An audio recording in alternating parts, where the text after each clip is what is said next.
Hi everyone, we're back at UKGE with Dan from Intrepid Games. Dan, it's great to see you again. Yeah, you too, Matt. It's been a long 5 years since the last time you brought LANDER to UKGE, and a lot has happened in the last 5 years. Yeah, along with marriages, children, and COVID and whatnot. Yeah. There's a lot actually changed with the game.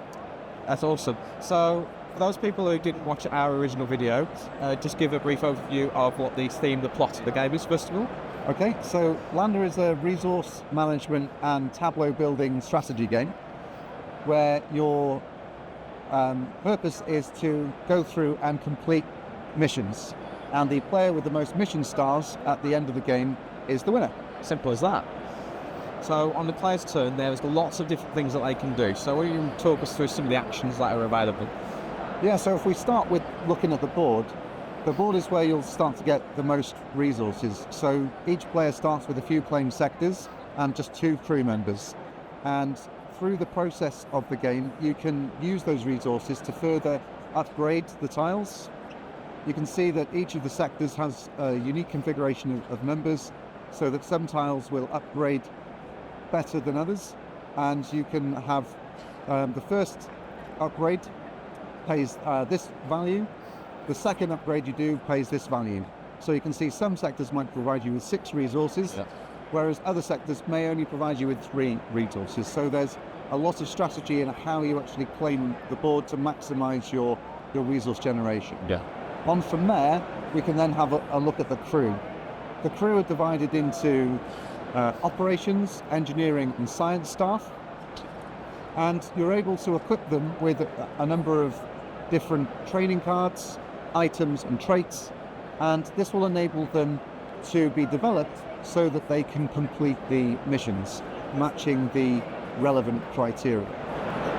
So on the mission here, we can see that this is required on 1 crew member for a research mission. So fanatical and resilient were added as traits. The operations was added as a trading card, and the crew member was already a scientist.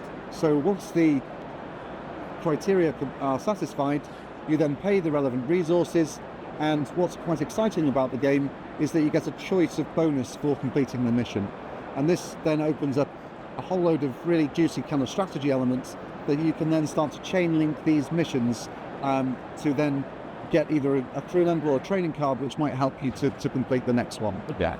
Now, one of the new things that you've added to the game since the last time we saw it was the concept of influence. Yeah, so influence now is used to mitigate any luck.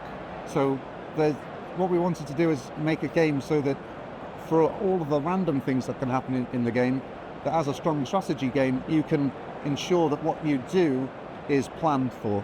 So influence kind of opens up this capacity such that you can, for example, pay an influence to look at the top 3 cards of any deck, choose the card that you would perhaps be looking for, and then make that reorder so that the card would be purchased from the top. However, as you go down the influence track for the various options that you use, you're going away from the bonus stars at the top of it. So, as people can see from this game we got in front of us here, Karen and I just had a play. It was really nice how everything starts to come together. You build your crew, you upgrade them, you get more resources, resource generation on the board. Everything starts to just flow really nicely. And you know, I know you've done a lot of work over the last few years to improve the game. It must be pretty nice for you as a designer to see new people picking up the game in that way. Yeah, it was actually. So from the game we just played, what was really nice is that kind of watching how you were like, oh, if I do this, that means I can do that over there. And to be able to kind of pick that up in 2 rounds of play feels quite satisfying from that perspective. So what's the plans to bring this back to crowdfunding now?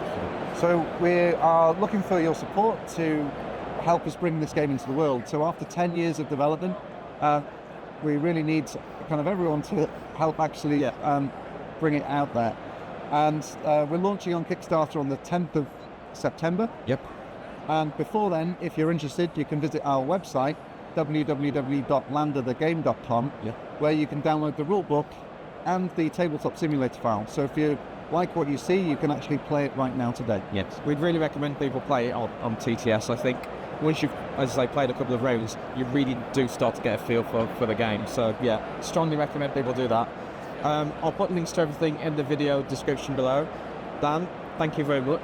I hope it's not another 5 years before we see you again. This time we're going to fund, I'm sure. Okay.